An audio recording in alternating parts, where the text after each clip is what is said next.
Hello and welcome to another ranking video here on my channel, and for me personally a chance to practice some English. So from time to time I want to make a ranking where I can be sure that no one else did it. Maybe because it is a little absurd. Not everything lends itself to the weird concept of ranking.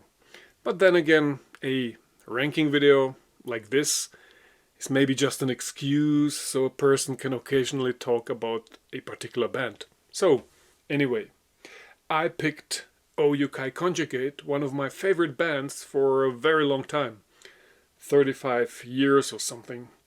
But it is one of those situations, like with my That Can Dance ranking a few years ago, where I don't see any bad releases, which you often get with bands that don't even try to get a commercial recognition, which is usually the reason why an album is a screw up. But O YUKI CONJUGATE always just did what they did.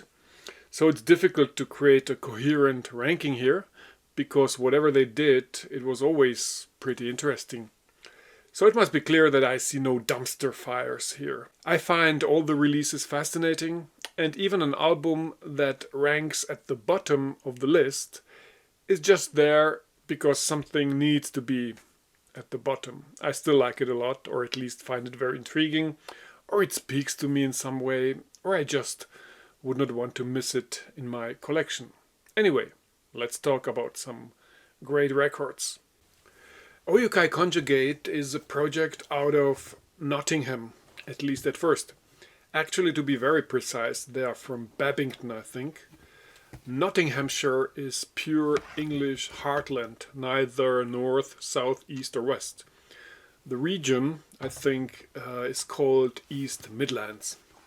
So at the beginning, the band, if you want to call it that way, was just a bunch of kids with a 4-track recorder making music. It started as some sort of a underground dance music meets industrial project. I think the first 2 years they didn't know where they were going with it. They were searching for their voice and experimenting. I think at the end of 1984 there was slowly an idea on the rise about how they wanted to sound. But it would take another 5 years to really shine. The music in their most glorious years was always sitting on 2 chairs at the same time. And those 2 chairs being ambient and fourth world music. So basically that Brian Eno thing and that John Hassel thing, but beautifully combined into one genre. I think for a while some people tried to coin this style of music as organic ambient, but that genre term is almost forgotten today.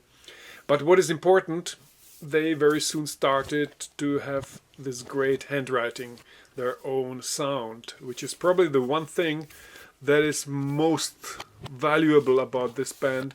Not only the longevity, but most of all an artistic integrity. So this is the one band in my collection that most certainly does not give me heart palpitation when they announce a new album. After 35 years of positive exploration, I'm very laid back when they are about to release a new record, because it is always great. It's always interesting. They are talented, they are experienced now, they do what they do, and I'm a happy camper. Thankfully, bands like that exist. So anyway, this is not about what is good or what is bad. The only gauge or criterion I'm applying here is how much did this album made me engage with the music? How much do I want to take it from the shelf and listen to it? There are albums in this list here that I've listened to probably 500 times, while there are albums here that I've probably listened to only 5 times, but I don't regret buying any of them. So join me on this journey to the distant shores and to the deep mangrove forests of this highly evocative and atmospheric music. Let's begin. Number 24, Rumors of Music, covering the years 1983 and 1984. This is more like a meta album for completists, released as part of the Ambiguism box. By now you probably have to cough up some real money for this box, highly collectible, immersive. But a lot of it is very experimental, and avant-garde, but for example the opening track, Pulse, is a great case of simple analog industrial music that has a very enticing, appealing vibe. Sure, it is a far cry from the glorious days that would follow. Now there is some pretty cool stuff going on here. Don't get discouraged by the fact that I've put it at the end of my list. But it is a lot of Musik concrete and a lot of experimental sounds that are much closer to Karl-Heinz Stockhausen, to be honest. But it is interesting that in their 2005 release, OYC25, there is a lengthy essay inside the booklet by the scholar Dr. Philip Shaw. And he references the movie Stalker by Andrei Tarkovsky a lot. And actually this reflects the mood of this album pretty good. This is the music for The Zone. And there's a lot of stuff here that does not resemble the later years, the later style at all. You kind of feel that this is a bunch of creative kids without money, sitting around a 4-track recorder trying to lay down some interesting music. It's very avant-garde, but even back then it never gets noisy. It always remains in a very atmospheric framework. So I would like to add to each ranked album or EP that I talk about here a kind of a favorite track for you to explore if you want. So in this case, for me, there are 2 tracks here that stick out. One is called Flute Loops and the other is called Disquiet Mountain Plain. Very foreboding for their future style. Abstract, atmosferisch, expressief. O YUKI CONJUGATE!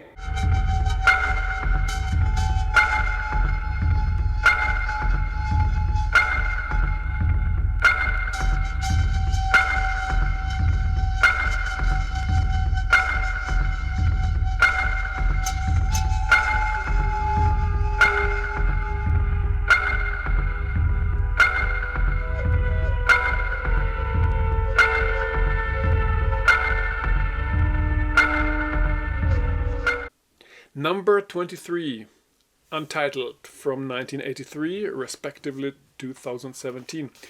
This is not exactly a single. Due to the length, I would rather describe it as an EP, and I love me some 10 inches. But most of this material was also released in the Ambiguism box as a 7-inch, which I can show you here. Disco Song had nothing to do with disco. The entire record is more in the area of industrial, but with a steady beat and a certain acerbic dance floor aesthetic. There are certain influences felt here, particularly Eno and Byron with their My Life in the Bush of Ghosts. Beyond Control 1 has already a looping, repetitive motif played on a flute, so there seems to be a slight hint at where the music might be going in the future. But this is actually the first instance of a recording with Claire Elliott, who probably had a huge impact on the band because she played the flute. That gave the band a new dimension, far away from the typical sounds of cheap, cranked-up synthesizers. It was something different from everybody else in the scene. There's also Beyond Control 2 here. That track is a wild ride with similar flute motifs like part 1, but with a lot of rhythm elements played backwards. And supposedly Roger plays a clarinet here. It's pretty intense. Well, it sounds like complete rubbish actually, but strangely enough, after 3 minutes I usually realize, oh, I'm still listening to it, what's going on? Also, this 10-inch, compared with the 7-inch, has one additional track that was unreleased in 2017 called Clattering Song. It's very undergroundish, industrial with backward tapes with voices, but it is the type of track that I would have loved to have around in 1990 or so when I did all these underground parties. It was the right track for a goth dance floor. Anyway, overall, this stuff is not great, to be honest, and certainly far from being OYC's essential material.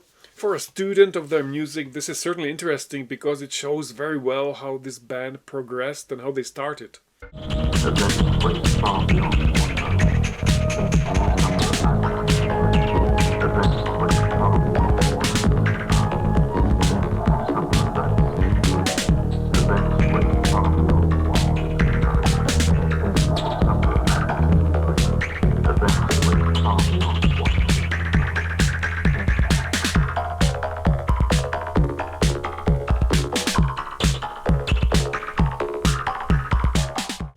Number 22, Spoke in Nevers, 1997.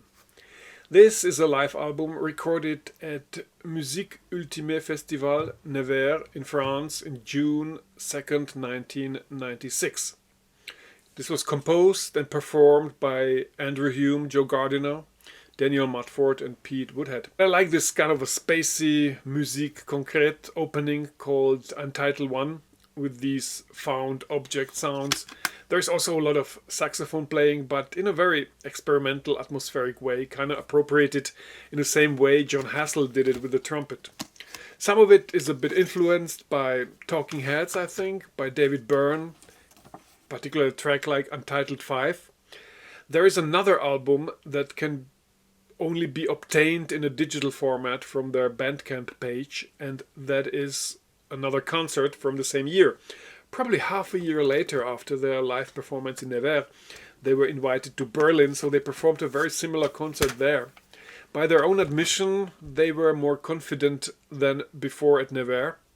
I think these concerts have a weird, eclectic style, probably because O YUKI Conjugate and the Sons of Silence are very different musical projects. And so it's a bit like mixing tea and soda.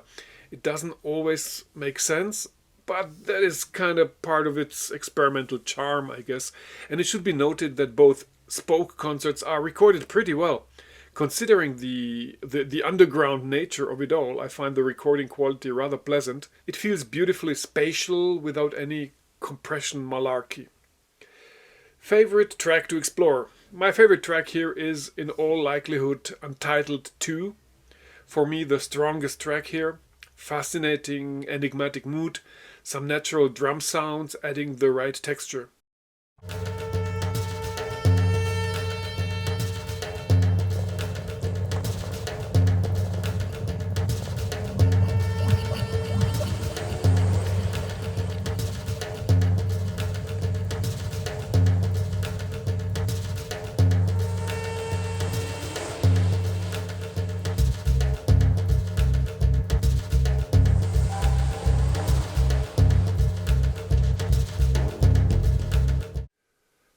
Number 21, 1983 Unearthed, from 2025. This album came out in 2025 and is a great example of the famous dusty box full of old tapes. In this case, a nice unopened musical tin can with a whiff of 1983's underground. Here in their pre-ambient phase, the new wave sound is closer to very early That Can Dance, Burn and Eno, and with a strong touch of Coil. The band abandoned this direction shortly after, but one may wonder if they would have become an EBM or acid house act had they continued on this path. The album is a bit of a sibling to the 1984 scene in Mirage, being structured similarly by having the rhythmical tracks all on the A-side while the atmospheric explorations cover the B-side. So it makes totally sense that the cover reflects Scene in Mirage. They kind of belong together. But chronologically it predates Scene in Mirage. The band describes it as the missing link between the untitled 10-inch and the Scene in Mirage LP. Interestingly, there are two tracks here that were recorded with Rodney Orpheus, well known for his band The Cassandra Complex. Yeah, interestingly, I used to run into Rodney Orpheus when I lived in Munich, probably around 1991 or 1992. I mean, he must have lived in Germany at those times, because it was unlikely that he would have flown from England to our place just to attend our party. The B-side is, of course, where it all is happening for me. And a track like Two Flute Dreaming is already showing a lot of the magic that would one day make them legends of the ambient domain. And the last track is this alternative mix of Transcontinental, which later appeared on the Primitive album, but in a significantly more polished version. I guess more bathed in reverb.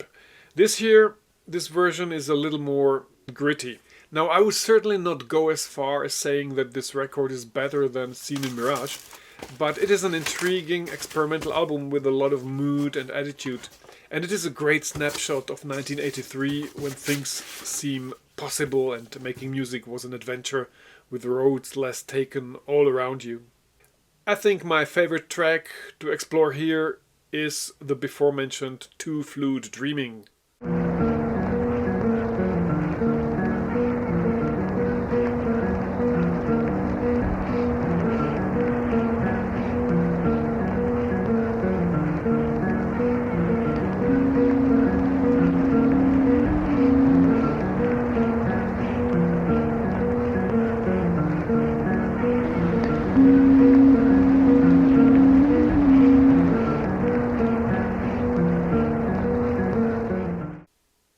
Number 20, the Insect Talk EP from 2019.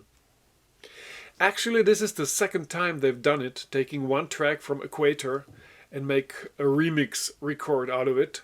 But the other effort is much higher on my list, and we'll get to that much later.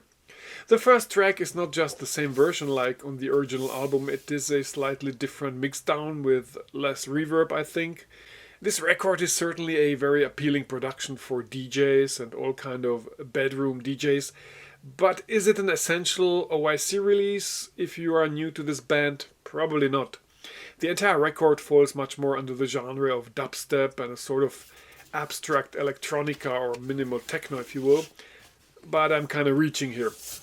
Favorite track to explore, I actually prefer OYC's own remix here that comes as the fourth and last track on this EP called the O YUKI CONJUGATE 2019 remix. That is a brilliant track, I really like it. Check it out.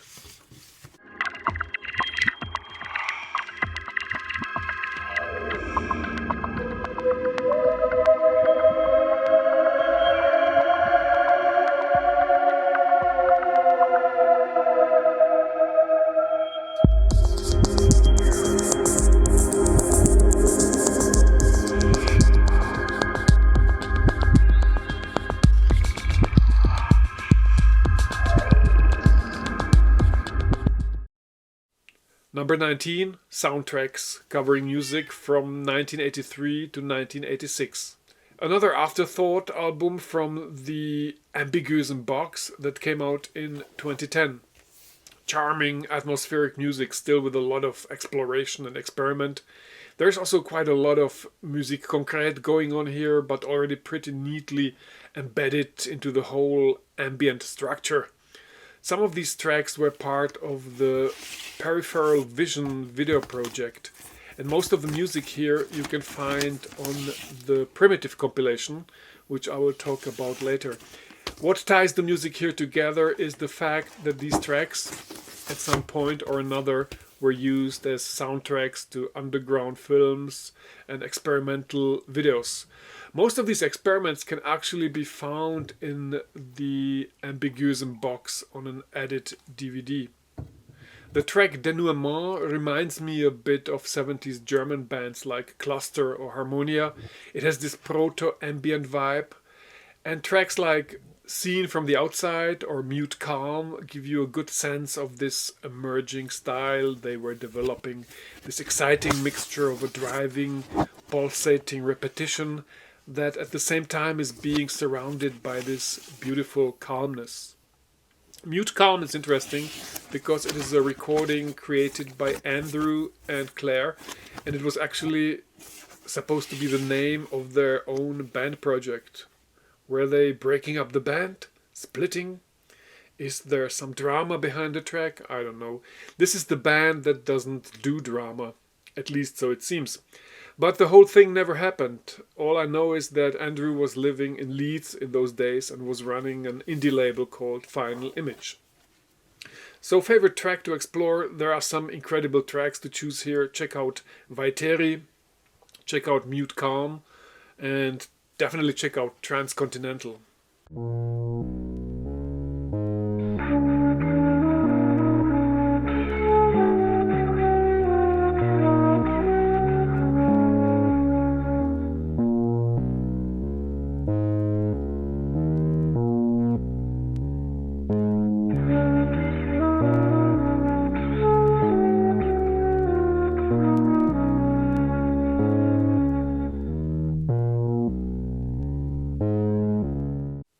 Number 18, OYC40 from 2022. So this is a concept album, each decade one live track. So there is a steep curve of quality here. Bamakala version from 1986 that has barely any similarity with the studio track is kind of a cool snapshot of the past, but it's a nice example of the energy of an underground performance. Now 7 years later they performed Mansuesis in 1993 live, a track that would appear 2 years later on Equator. That rendition has a nice tribal atmosphere. The next track is Slide and Reverse from 2007. Now that is a very different live sound here, superb quality. That is also a track that has no correspondent on any of the studio albums. So it's like a rare gem to be discovered. It's a great number that seems to exist only here on this release. And the last track is a performance from 2021. It's called The Air is Alive and was originally released 3 years earlier on their live album Sleepwalker. But this here is another version. There's an incredible intensity to this track. So this release is overall very tribal and very pulsating. Yeah, and favorite track to explore? I say Slide and Reverse. Check it out.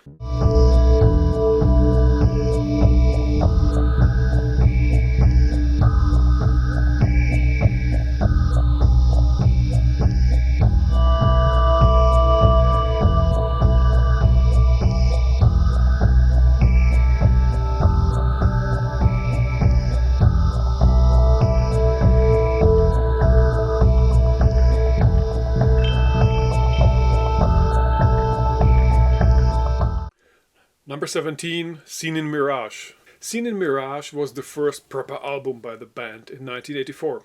Basically, a debut.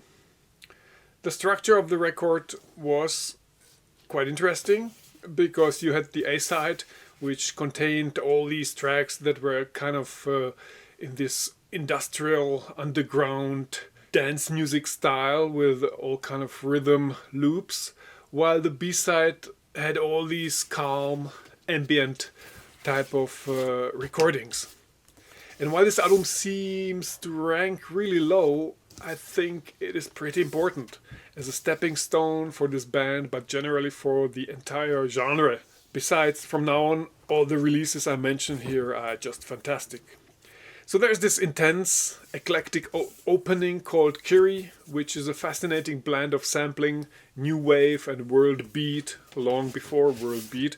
Overall, this record here has a bit of a cult status, I think. And if you want to have the first edition of this album, you have to cough up some serious coin. Thankfully, it has been re-released because I'm not in the right social stratum to buy me first editions. Although the reissue is already climbing up in price, to be honest. So pretty soon this will be like $100. But I do have a strong sense of nostalgia for this album. I think one of the essential pieces of the OYC puzzle is the collaboration between Andrew Hume and Claire Elliott. The band had some humor about it. I think it was Roger who said that the band should rename itself into Claire and the Conjugates. I would definitely want to be in that band, but once they realized how much Claire Elliott's flute sound gave them such a unique identity and originality, they made her performance the centerpiece of the music, at least for a hot minute there. But I think it was this highly minimalistic sound they developed where Andrew would take care of the synthesizer stuff while she would play flute on multiple tracks that would then loop into these beautiful waves of music. The approach was very much Brian Eno-like, but there was suddenly a different kind of substance there, very organic, very natural, more leaning towards John Hassel. But those very few tracks they did together as this duo, and which were absorbed into OYC, definitely contributed to the new direction of the band. And it could be said that overall, those tracks that are the most signature type recordings of this band might be those tracks where you can hear Claire Elliott's flute. Now, my favorite track to explore here, there is some beautiful stuff to sample here. For me, all on the B-side, of course, the breathtaking Flute Cloud, which I would today consider as one of the great milestones of the entire ambient and fourth world music genre.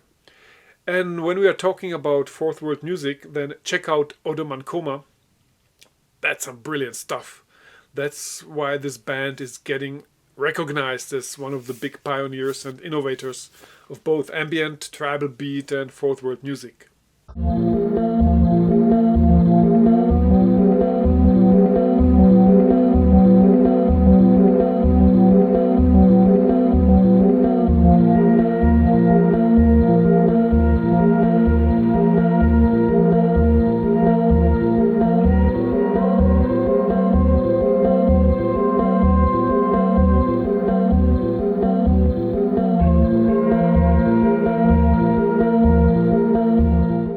Number 16, Black Water Light from 2025, recorded by Open Yellow Circle. This album was released only a few weeks ago and had spent a lot on my turntable since then. Now this is a continuation of the rather exciting Open Yellow Circle project, a spin-off band with same initials, with Roger Horbury, Dan Mudford, Joe Lamb and Malcolm McGeorge. A more mysterious and cinematic sound, I would say. The music has the feel of contemporary soundtracks, but at the same time there is a touch of glitch and electronic extravaganza there, more like a soundtrack to a cyberpunk movie, even with a touch of dubstep.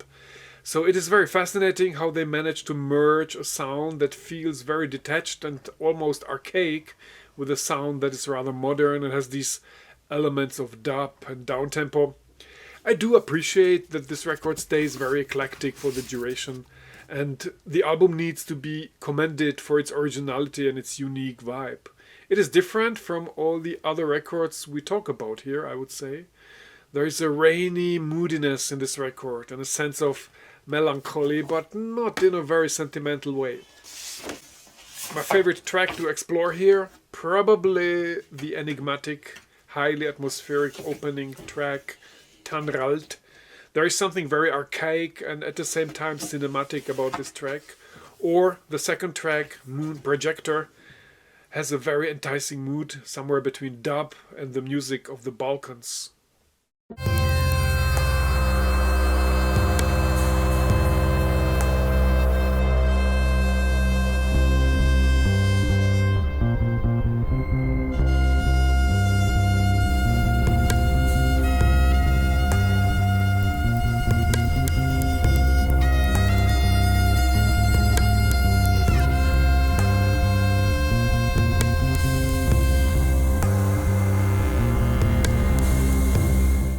Number 15, Tropic from 2017.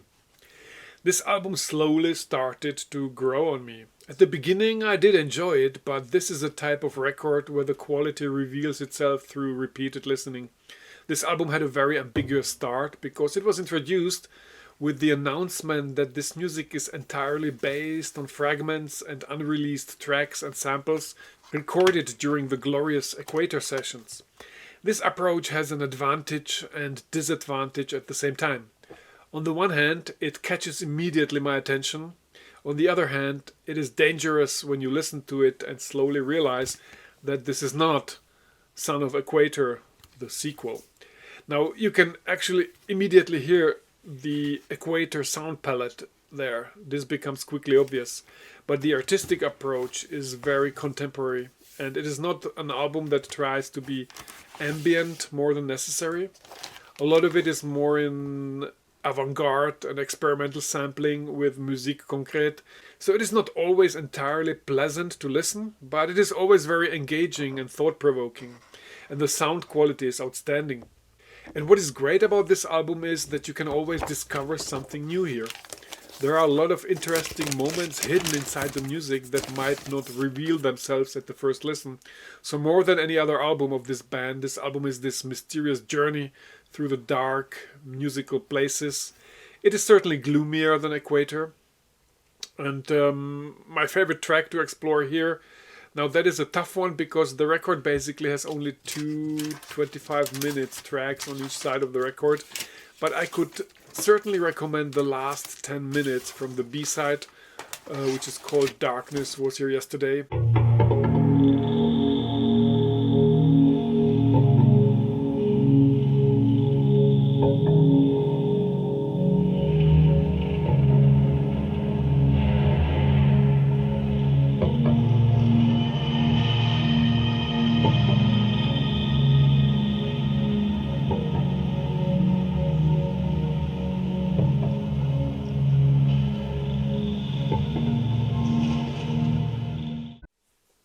Number 14, Divide Self EP from 2019. So the guys behind O YUKI CONJUGATE, what they sometimes do is to put out a release that somehow differs from, well, basically the main direction. And then they release it under a different moniker, but always with the same initials. That's why this EP was released under the name Ocean Youth Club.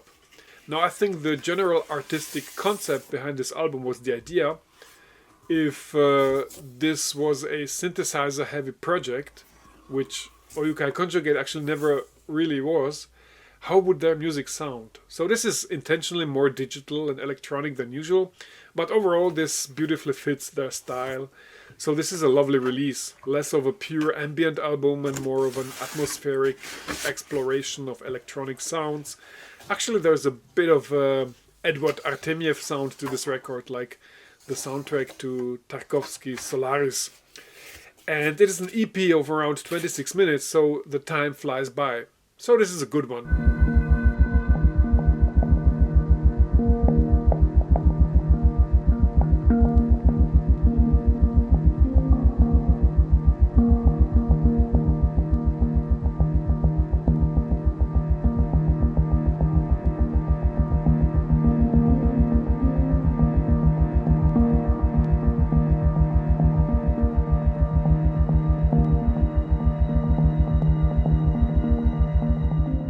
13, Artifacts EP from 2021. Some music here slightly resembles the sound of the Divided Self EP, particularly the opening track Forgotten Summer 2, with these intriguing glitch crackles.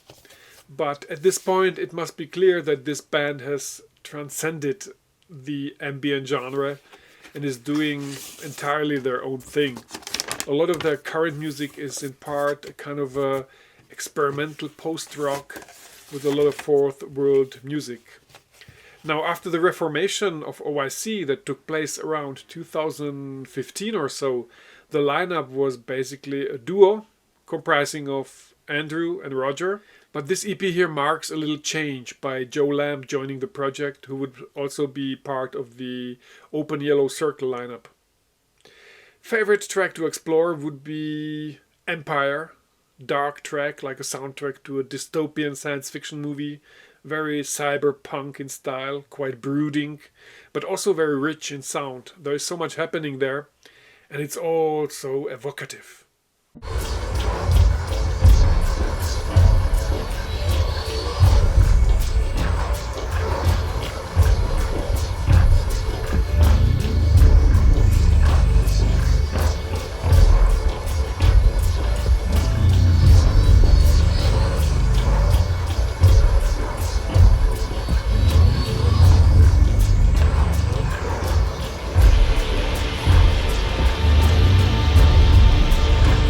Number 12, Fell from 1996. So this one I've added it to the list because in a way it is an album on the fringes of the OYC universe. It is the album Fell. This album was recorded by Paul Schütze and Andrew Hume. Paul Schütze was heavily involved with the Equator album a year before that. And I must say this is an incredible experimental album, but one that took me significantly longer to like than any other album by O YUKI CONJUGATE. Stylistically, this is less of an ambient album, although there are many calm layers here, and more of a fourth world music album, venturing out into distant cultures. They use samples of ethnographical recordings, while the music is very experimental and industrial in parts, which immediately sticks out as a juxtaposition kind of defining the album. I can see here some similarities with Mike Cooper and his sort of oceanographic avant-garde explorations. Instead of typical ambient patches, the music is much more brittle and filled with musique concrète, incidental sounds, and moments of glitch. But that gives the sound a slightly more desolate vibe, but in a good way. After a while, on repeated hearing, you'll get into it. One could make the argument that this music stands for the paradoxical and disparate encounter of old and Stone Age cultures and the modern age of plastic, electricity, and concrete.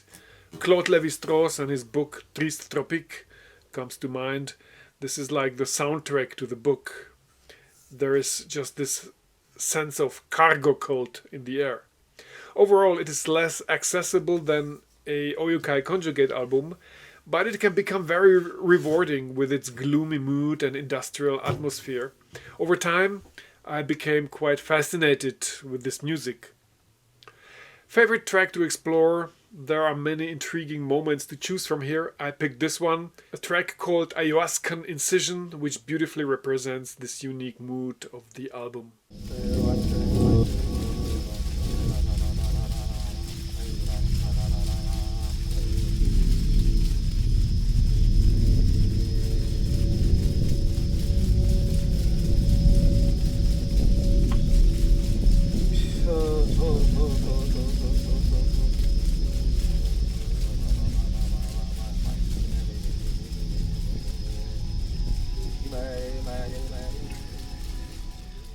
Number 11, New Meridian from 2024. This album came unexpected, and it was quite a beautiful surprise. Open Yellow Circle is already a second spin-off project to O YUKI Conjugate after Ocean Youth Club, recognizable through the initials OYC. This time under the aegis of Roger, featuring some of the guys who had been around O YUKI Conjugate in the 90s. This record has a lot of the organic atmosphere of early O YUKI Conjugate while being at the same time entirely its own thing. A good example would be the track Cold Stars, which in a sense has this percussive vibe of peyote or equator, but on the other hand has all these enigmatic sounds and motifs that remind you much more of That Can Dance. But I also hear a bit of Sleepwalker here. Anyway, this is a highly evocative sound, timeless and yet strangely nostalgic in some parts. I love the ideas, the mood, and the precise choice of sounds. And it is beautifully produced, great balance between electronica and natural instruments. The perfect soundtrack for this pre-apocalyptic age. My favorite track to explore? Well, that last track on this album just can't be ignored. The Chasmic. Almost 10 minutes of tribal beat with a beautiful sense of urgency and a dark, enigmatic underbelly. Only a matter of time until this recording appears in the soundtrack of some movie.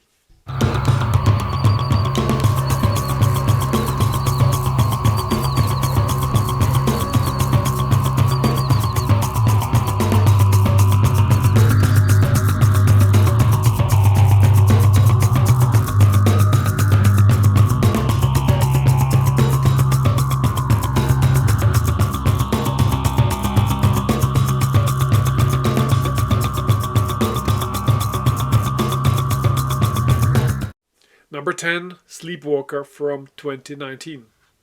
This album is quite incredible. If you look at how their live records sounded like 25 years prior to that, wow. Sleepwalker covers performances all over Europe. This is Andrew and Roger as a duo, and their sound and their ideas are fantastic. And as you would expect from O YUKI Conjugate, there is no playing of older songs. This is all just new material, which makes it a great album in itself. There is a track here called Beyond Control 4, which sounds kind of glitchy with this exploratory sound. The first two Beyond Control tracks were made early in the 80s, and Beyond Control 3 can be found on Scene in Mirage. Now, my favorite track to explore here, probably the opener Clockish, is a beautiful example of a droney ambient, certainly deep into the dark ambient territory, but I'm certainly very partial to Forgotten Summer. What a great magical track, again somewhere between ambient and dub. And the penultimate track, The Madness Below, is a great listen, slightly more challenging, but a wonderful brooding journey towards light.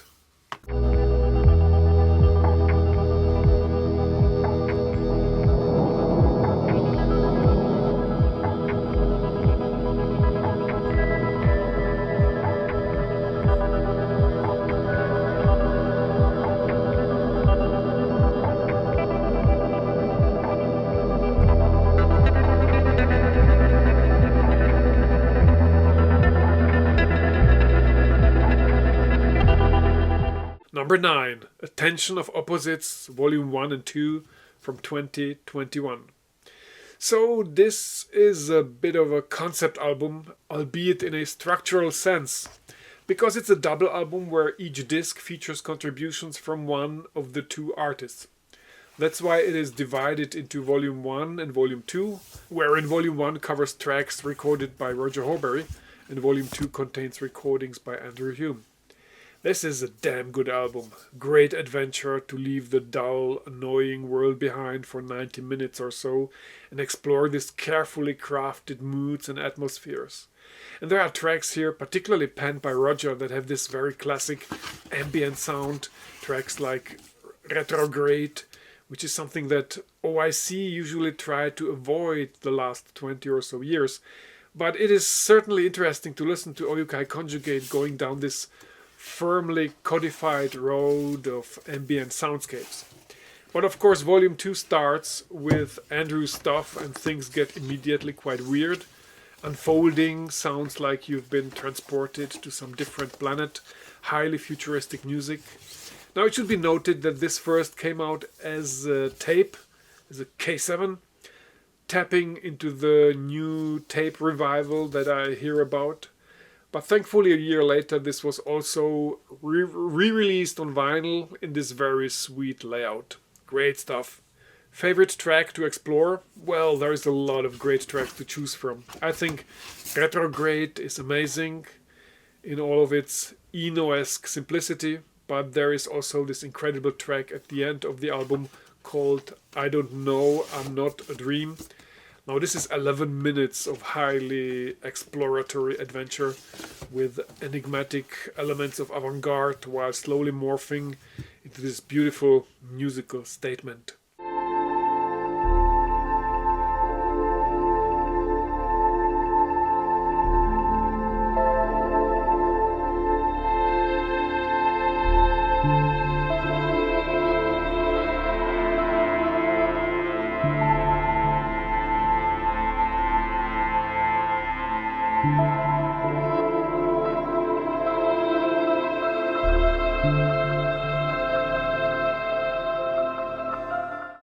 Number 8, Attention of Opposites, Volume 3 and 4 from 2023. I totally agree with this move. Volume 1 and 2 were so great, so Andrew and Roger stayed a little longer in this conceptual frame of mind and created another double album where one half is the responsibility of Roger and the other belongs to Andrew. I can imagine it is a good contemporary solution supported by today's technology. Now this double album has also been first released as a tape or cassette, but like the previous release I'm still waiting and hoping that a label will pick it up and put it out on vinyl. I mean, it would be a wonderful companion piece to the previous one, so this is a release I don't have here as a physical copy to show you. By the way, nothing we talk about here is somehow difficult to obtain. All this music is on Bandcamp and Spotify. I just don't talk about streaming platforms because it is obvious and hence not very interesting to talk about. So much of the stuff I'm showing here is long sold out, but the music itself is not difficult to find if you want to get a first interested taste. Back to the album. I think this is even better than volume 1 and 2, and those were already gigantic. Now this time it's the other way around, so volume 3 is all Andrew and volume 4 is Roger. The record starts with this amazing opener deep head scene establishing the mysterious yet very adventurous mood, while the last track created by Roger called Inversion almost feels like an announcement of the Open Yellow Circle project. Favorite track to explore? There is this giant track by Andrew called Abandonment Parts 1 to 4. That is a wonderful, highly experimental musical journey, but never losing this sense of wondrousness. And there's an incredible, very melancholic track by Roger called Regress. That's very enchanting.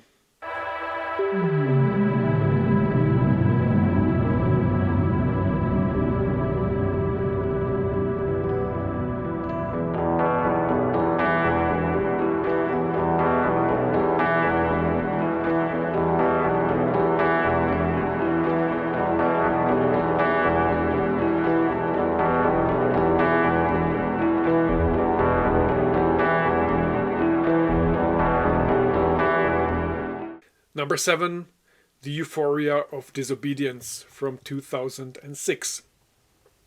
So after 11 years of hiatus, kind of similar like That Can Dance, there came this sudden, curious surprise.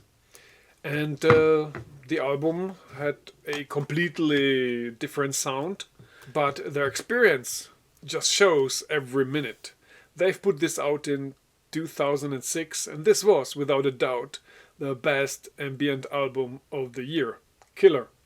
At the same time, it has more of a dark ambient vibe. There is suddenly a dystopian mood here. Gone is the lush, equatorial, tribal exotica of the yesteryears. There are restrained elements of dub here, and the album feels rather urban. And there are even elements of glitch appearing here. This album has a unique, very individual vibe. In a sense, it is one of a kind. Even within the catalogue of this band, this album has its own slightly brooding mood, but at the same time, this sonic landscape is incredibly sophisticated. The project was a three-piece at this point. Andrew Hume, Rob Jenkins, Roger Horbury. I think Rob Jenkins brought a lot of treated guitar in here, which helped to update the sound. I would say after the 90s, a lot of ambient music became more guitar-oriented, with a lot of glitch and sort of accidental sounds. This is a great example for this development. But at the same time, this album is unique in itself, but even within the OYC catalog. Favorite track to explore? Well, maybe Tropospheric or In Dream perhaps, which is a track they recorded together with Cliff Martinez, who is an American composer that wrote this amazing soundtrack for Solaris by Steven Soderbergh.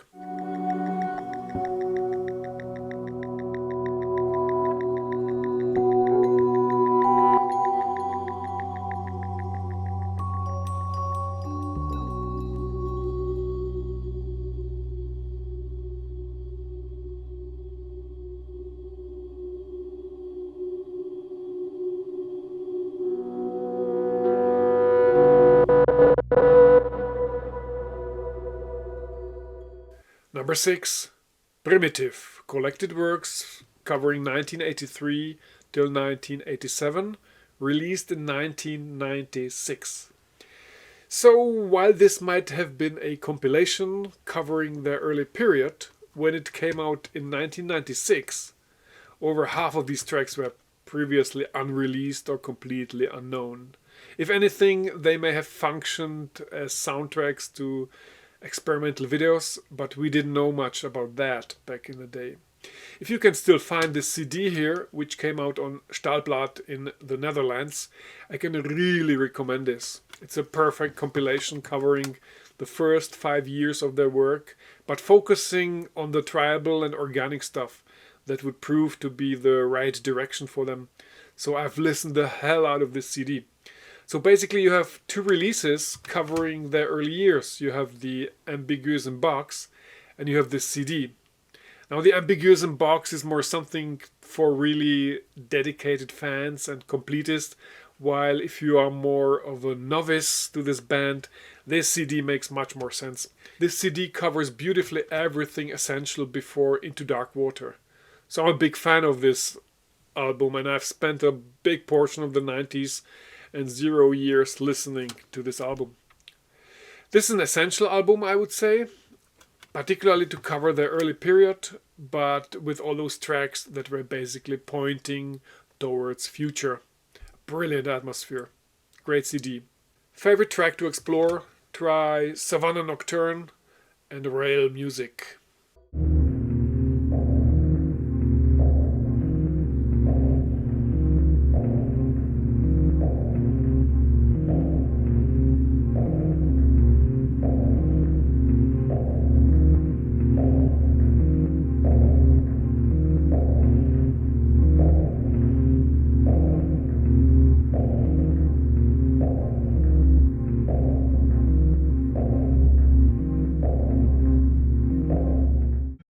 Number 5, OYC25 from 2009. This was such a beautiful surprise. This album is just great, and it does not suffer from repetition. It's now 16 years old, and I still perceive it as extremely fresh. And when I listen to it, there are whole passages that feel completely new to me. The concept was wonderful too.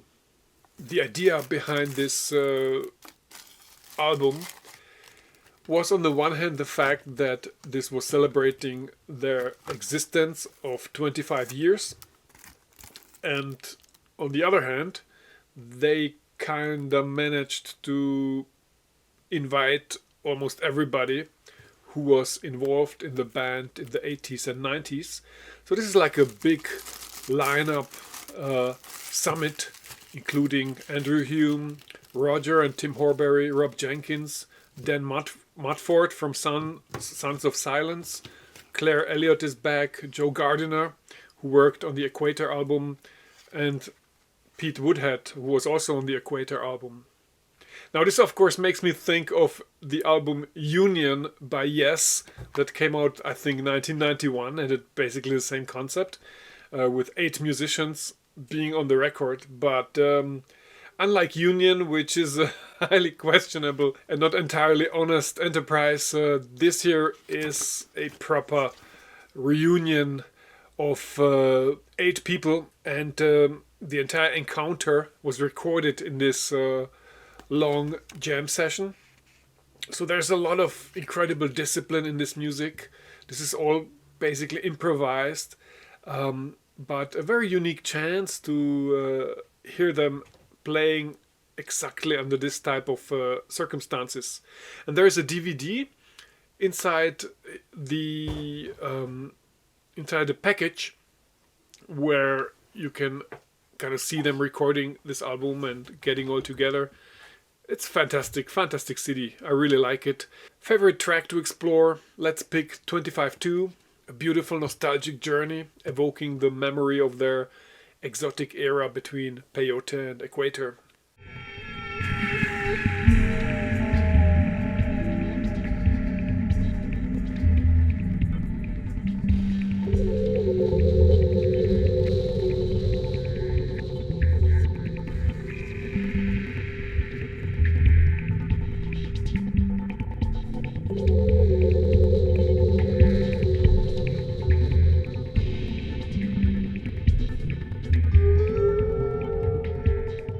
Number 4, Sun Chemical from 1995. So this came out in 1995 and totally blew me away. I mean, in 95, a lot of people were getting into remixes. Suddenly, the superstars and pop giants got a wind of this new thing going on, so everybody had to have remixes by famous DJs. It barely has ever worked. Now, this is an example of the exact opposite. I would even go so far and say this is one of the best remix albums ever produced. Sun Chemical was this highly atmospheric track from the Equator album, and so the band gave the unedited tracks to DJs, musicians and producers to do whatever they wanted. And for some reason, there was this amazing lightning in the bottle, which became this album. Because often, if you have this type of project, it is a hit and miss. You have a collection of remixes, some may be great, some not so great. But here, every remix is just perfect. It is amazing. It is not a dance album though, rather a down-tempo album and kind of a dub record with a lot of playful ideas and effects. And a track like Niobium is more in the realm of tribal beat, but again with a strong touch of dub. This album just has a wonderful flow. If you collect CDs, try to get this one through the second-hand market, because that is a brilliant album to have. Not that long ago, there was this release happening, which is a beautiful EP or 12-inch featuring 3 out of the 6 remixes, plus the original track from Equator. Favorite track to explore? Well, all these tracks are amazing, but I would say Californium, the remix by Charles Webster, is just galactic. This is one of the best electro tracks I've ever heard. So if you want to turn people onto O YUKI Conjugate and you feel like starting with the heavy-duty fourth world music might be too odd for the uninitiated, well then play Californium. It will always work. It's the perfect track to get hooked.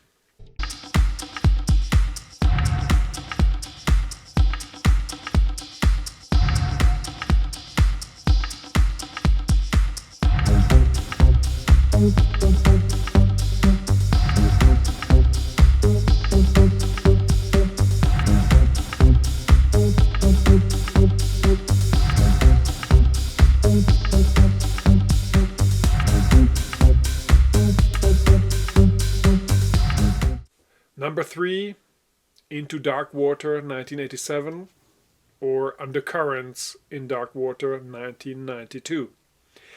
I'm cheating a little bit here, because technically I'm throwing 2 releases into one spot.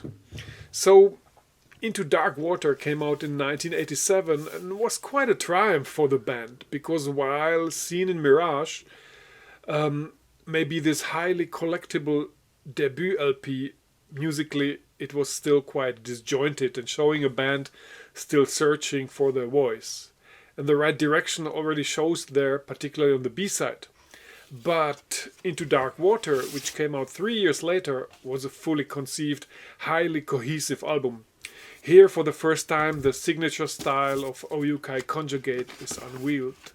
This fascinating marriage between Eno's ambient manifesto and John Hassel's magical expressionism. The record must have sold out pretty well, because when I got into O YUKI Conjugate 3 years later, you would never see this record around. At the same time, the era of CDs had arrived at the underground. At this point, most underground releases were still vinyl or tape. CD pressings were a little too expensive back in the day, but not for long. But when O YUKI Conjugate got into CDs in 1991, they completely embraced the format. The medium of a CD actually lends itself very well to their music. So when the legendary underground label Stalplaat in the Netherlands started to release their music, this album here was supposed to be re-released on CD. Now the album was around 40 minutes or something, making not full use of the medium. So the band recorded additional material in 1992 for this release. Over 20 minutes. The original record was already great, but these new 4 tracks were just amazing. This elevated this album even more. The new release was titled Undercurrents in Dark Water, and the result is just epic. The only thing I don't understand why these 4 tracks, being Hiatus, A Water Margin, Terra Estrania and Last, were never re-released in any form or shape. So even if you go to the Bandcamp page of O YUKI Conjugate, you will find the Into Dark Water album there, but not this version with the additional 20 minutes, which is a shame. So if you want to have the full album, you must find some of the old Stalplaat Soleimon releases. I have this first edition here, which came with this lenticular image. Favorite track to explore? The beautiful Cloud Cover. This is one of the greatest ambient and fourth world music tracks ever recorded. It is such a tasteful monolith in this vast subgenre.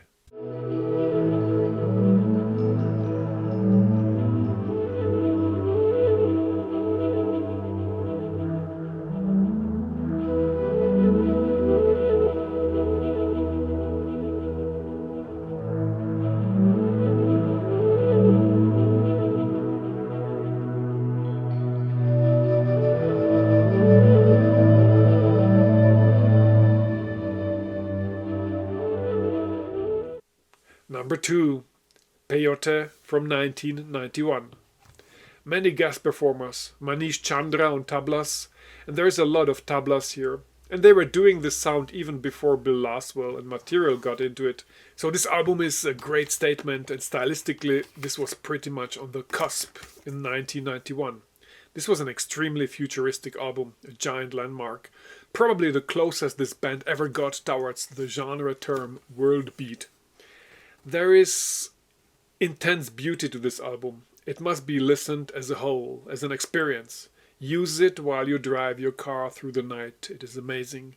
And it is probably one of the greatest pot albums ever recorded. I'm not kidding. The proof of concept has been made here by thousands. It's a beautiful masterpiece. I would say compared with the surrounding albums, this one is a little more intense and feverish. There is a hypnotic quality to the music, and the music doesn't try to be cute and anemic in any way. This is not a world music record here.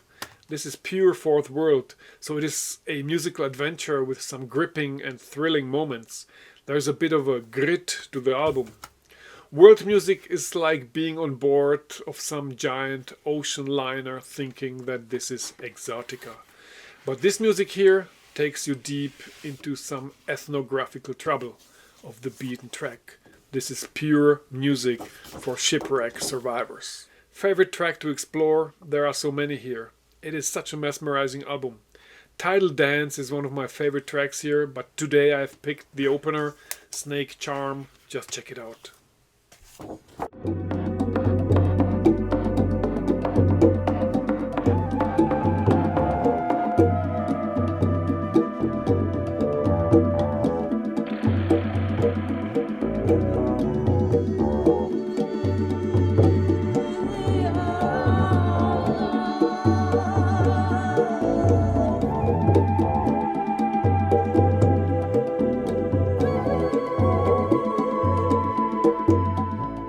Number 1, Equator, 1994. And here we are, my number 1. Equator is by far one of the best ambient and fourth world music albums ever recorded. The music is spot on, a perfect blend of those two genres, but at the same time layered with exciting and truly magical sound effects. Now this album again has a bit of an internal evolution. Equator came out on CD first in 1994, and it was certainly another pinnacle in this band's journey. And even this original version would probably end up on my place number 1, but most certainly in the top 3. But then came 2021, and this album got finally released as a double album on vinyl. The first edition was a little over 50 minutes. I mean the one on CD, which is far too long for a single disc vinyl release and far too short for a double album. So they went into the archives, threw some remaining tracks and recordings into the blender and created 30 minutes of additional music. Well, some of it might have been an outtake from 1994, and 2 tracks reappear as different mixes, but I think most of it has been created exclusively for this release. And exactly as with Undercurrents, the additional material is not lacking anything. Those are no fillers or stinkers. That's just great stuff. So an album that was already outstanding and terrific is here being elevated even more. So there is no other solution than putting this on my spot number 1. My favorite track to explore here, again, that's a difficult choice, so I try to pick something rather intuitively. And so it is False Prophet, a feverish track evoking your yearning for distant shores and different ages. Just go for it.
So that was my ranking of the 24 releases from the vast universe of O YUKI Conjugate. It is a truly fascinating band that has never compromised their ethos. But they are also interesting due to this constant understatement that is always present with their work, because the music in itself is extremely enticing and stimulating. They take you far away on a journey into a different world, different times, different dreams, and different yearning. There is a sense of travel, a sense of the foreign and the mysterious about the music, and yet the band never tried to project all of this too hard. They don't ram cliched and cute imagery on their record covers down your throat. They don't try too hard to become your exotica go-to guys. They don't welcome you with tiki torches, rattan furniture and Hawaii shirts. The imagery and the music they work with is often very abstract and elusive to a definitive interpretation. So it is probably you and me who are projecting. And the band would probably say, however you use and interpret this music is fine, but it has nothing to do with us. It certainly begins with the fact that this is one of the least photographed bands I have ever seen. Now, almost 40 years later, I kinda know how some of them look. But it is, for example, hilarious how they, in the first 15 years, barely ever wrote out their names on their albums. The names were there, but only the family name with the first name as an acronym. Nobody does that. But here is a band that is doing it all only on their own terms. And here is a band that is basically the complete opposite of any kind of cult of personality. Anyway, I hope you have enjoyed this video, and if I have managed to somehow open a door for you and show you a possibility for your own musical explorations, then I have certainly accomplished my mission, and that is all I've ever wanted. So have a nice day and see you next time.